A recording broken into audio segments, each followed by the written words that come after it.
Da mucho gusto saludar esta mañana a Kenny Smith, ex jefe de negociador del TEMEC, del lado obviamente del gobierno de México, y ahora socio en el despacho eh, Aegon o Agon más bien. ¿Cómo estás, Kenneth? Buenos días. Muy buenos días, Rodrigo. Qué gusto estar contigo el día de hoy. Gracias por tomar la llamada. Oye, muy interesado en hablar contigo pues estamos prácticamente ya a unos días de que entre en vigor el Tratado México, Estados Unidos y Canadá. Tú fuiste una parte clave en esa negociación y preguntarte cuáles son sus perspectivas porque comienzo por lo que dijo en comparecencia hace unos días Robert Lighthizer, en donde bueno, hablaron muchísimo de China, obvio, pero cuando hablaban del tema México decía Robert Lighthizer, pues estamos listos para desde el 1 de julio utilizar los paneles de controversia. ¿Cuál es tu óptica con un Estados Unidos que así se va planteando, o al menos así lo hizo Lighthizer frente a los legisladores? ¿Cuál es tu óptica de lo que deberíamos esperar a propósito de la entrada en vigor del TEMEC? Mira, yo creo que es una muy buena noticia que va a entrar en vigor el TEMEC ya el próximo 1 de julio. Definitivamente es una de las pocas noticias positivas desde el punto de vista económico que estamos recibiendo en América del Norte, y el tratado le brindará certidumbre jurídica a los exportadores e inversionistas de la región. Lo que también es un hecho es que es año electoral en Estados Unidos, y entonces, por lo tanto, si hay un riesgo de que a partir del 1 de julio la administración Trump intente, por un lado, hacerle un guiño a los sindicatos y darles a entender que sí está dispuesto a utilizar los mecanismos de solución de controversias, sobre todo en la parte laboral. Esto es algo que, como bien dices, ya lo adelantó el embajador Lighthizer. Y por otro lado, una de las historias de éxito más grandes del tratado, del Telecán en sus 25 años, ha sido el sector agropecuario. Y ahí vemos ciertos nubarrones, porque tanto del lado de Estados Unidos como de México ha habido ciertos retrocesos, llamémosle de alguna manera posiciones que ha tomado Estados Unidos para tratar de revivir el tema de estacionalidad agrícola, es decir, la capacidad de imponer restricciones a las exportaciones agropecuarias mexicanas para satisfacer a los productores agropecuarios en estados claves para la elección, como es Florida. Ahora, del lado de México también ha habido retrocesos regulatorios, por ejemplo, intento de cambiar una regulación que permite que el etanol se mezcle con las gasolinas. Es un mercado enorme de más de $1,000 millones, que también traería beneficios ambientales, reducción de precios de gasolina y desarrollo del campo mexicano, pero hay un intento de tener un retroceso en ese producto importante. Y por otro lado, Semarnat está también bloqueando la entrada de productos de la biotecnología agrícola como la semilla de algodón. Esto lo señaló Lighthizer en su comparecencia. Entonces, sí es algo muy positivo que va a entrar el TEMEC, pero tenemos que ver con mucho cuidado la posibilidad de que estos irritantes comerciales, sobre todo en la parte del agro y el tema laboral, de alguna manera vigilarlo para asegurar que haya una implementación correcta del acuerdo y no medidas proteccionistas que se pudieran imponer en los primeros meses del TEMEC, porque esto sería desafortunado. Exactamente, eso me gustaría saber. Por ejemplo, en el caso del Telecan, pues al principio, según yo, funcionó todo bien y preguntarte ello, es decir, ¿qué implicaría si empezamos a tener una serie de conflictos, como ya los planteas, en el TEMEC en un inicio? Porque al final, bueno, pues mucho está vinculado evidentemente a la confianza y a las primeras señales que se manden de esta nueva realidad comercial para México. Mira, la ventaja de tener el TEMEC ahorita es que con los problemas económicos que han habido a nivel mundial, el impacto que ha tenido la crisis del COVID en las economías de América del Norte, es muy positivo ya tenerlo en vigor y tener esta garantía de que va a haber libre comercio a largo plazo. Obviamente el TEMEC está diseñado para tener instrumentos que permiten resolver disputas comerciales. Eso es algo en sí positivo y es algo por lo que peleamos que se mantuviera en la negociación del TEMEC cuando se modernizó el Telecán. Obviamente pudiera ser desafortunado si empezamos no con el pie derecho en términos de darle un impulso al comercio, sino entrar en una dinámica de mini guerras comerciales. Eso sería desafortunado. Yo creo que sí es posible evitarlo, es posible que ambos países trabajen en evitar que llegue a haber conflictos, sobre todo en la parte de agro que te mencionaba yo. Va a ser importante ver qué sucede si se concreta esta reunión a nivel presidencial entre México y Estados Unidos, porque va a ser la oportunidad de dialogar al respecto.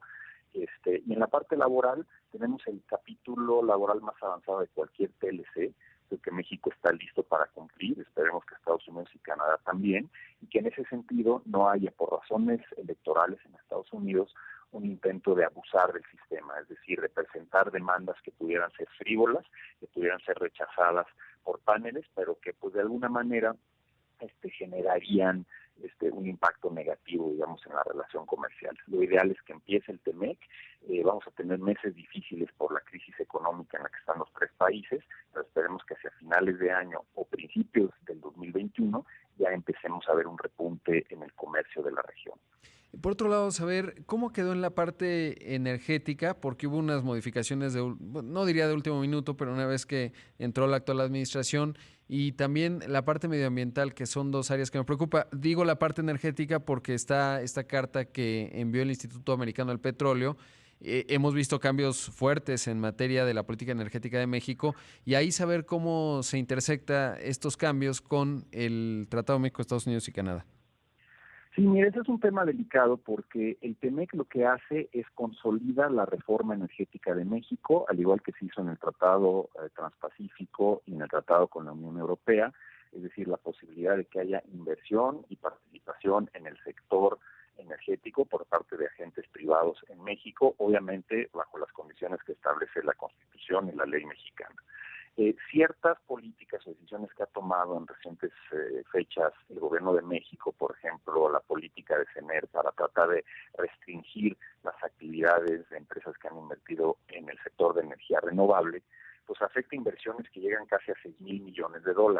Y esto es algo que pudiera en su momento, si no se resuelve por la vía de la negociación, llevarnos a impugnación en los tratados internacionales, ya sea dentro del TEMEC, donde hay una protección específica para los inversionistas, y también a través de los acuerdos para la protección y la promoción recíproca de las inversiones que se tiene con diversos países europeos. Entonces es muy importante escuchar lo que viene en la carta del Instituto de Petróleo de Estados Unidos y asegurar que no haya retrocesos en ese sentido en la parte regulatoria en México que pudieran poner en peligro estas inversiones. Al final de cuentas, estas inversiones en energía renovable benefician a México, lo hacen más eficiente, reducen el costo de la energía, en particular en el caso de energías renovables de la electricidad, lo cual ayuda a la competitividad de todos los sectores y obviamente al bolsillo de los consumidores mexicanos. Entonces, es importante que no tengamos retrocesos en ese sentido y que sepamos que dentro de los tratados, incluyendo TEMEC, existen los mecanismos para defender a los inversionistas que le han apostado al crecimiento de nuestro país. Y el otro componente, la parte medioambiental, porque se ha hablado poco, pero de repente me parece que ahí pudiera ser un punto, digamos, flaco de México, en el caso de que Estados Unidos opte por, digamos, tratar de generar un mayor cumplimiento en ello. ¿Qué hay en ese frente? ¿Es correcta la apreciación o, digamos, estamos relativamente en orden? Mira, en materia ambiental, al igual que en todo lo que viene siendo la parte laboral, se fortalecieron las disciplinas en el TEMEC con respecto al TELECAN. Ya no estamos hablando de acuerdos paralelos en materia laboral y ambiental, sino que vienen a ser parte central del tratado como capítulos independientes sujetos a solución de disputas. Entonces es muy importante que los tres países, incluido México, cumplan al pie de la letra con las disposiciones. Cuando negociamos el TEMEC en materia ambiental, lo que se buscó es reflejar el liderazgo que ha tenido México en los últimos años en foros ambientales internacionales, el Acuerdo de París, las reformas que hemos hecho a nivel nacional para poder cumplir con acuerdos multilaterales ambientales.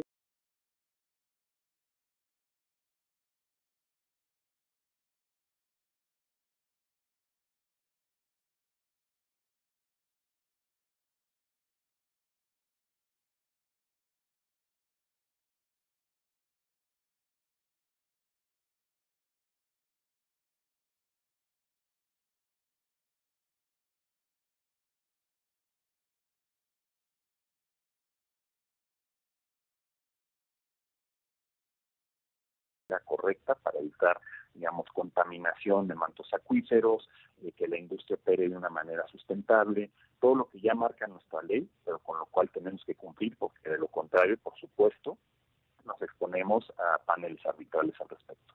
Sí, como decías, y tiene que ver con el tema energético, porque si cambia la matriz energética de México porque estás desincentivando las energías renovables, pues eso evidentemente te pega en dos lados, ¿no? En la protección de inversión, que ya mencionabas, y en la parte evidentemente medioambiental y los compromisos multilaterales.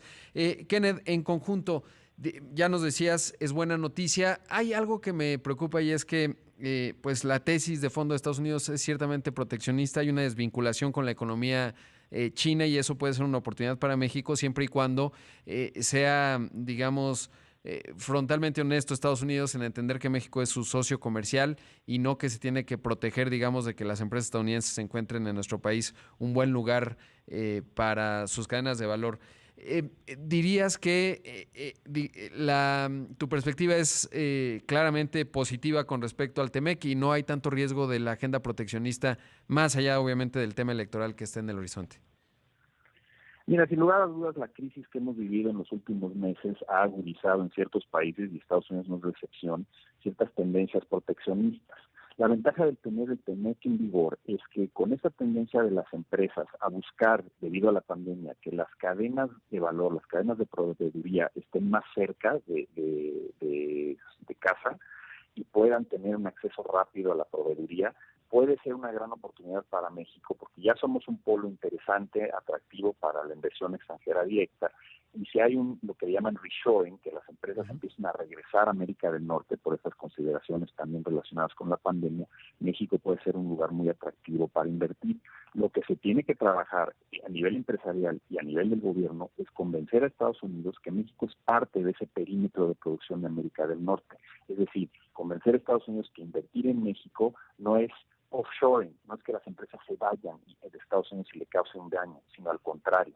Somos parte de ese perímetro de producción y a través del TEMEC toda la región puede ser más competitiva, pero sí vamos a tener que enfrentar tendencias proteccionistas de algunos funcionarios de alto nivel de la Casa Blanca en Estados Unidos, el propio embajador Lighthizer, pero la ventaja es que el TEMEC nos da las reglas y establece los parámetros para que sí podamos fortalecer esta relación económica con Estados Unidos y esperemos, si hacemos las cosas bien desde el punto de vista de las políticas domésticas en México, de crear un ambiente propicio a los negocios y la inversión, podamos aprovechar al máximo el TEMEC. Esa sería la tarea de aquí para adelante. Pues que esa sea. Kenneth, te agradezco muchísimo que hayas tomado la llamada. Muchísimas gracias, Rodrigo, y estoy a tus órdenes.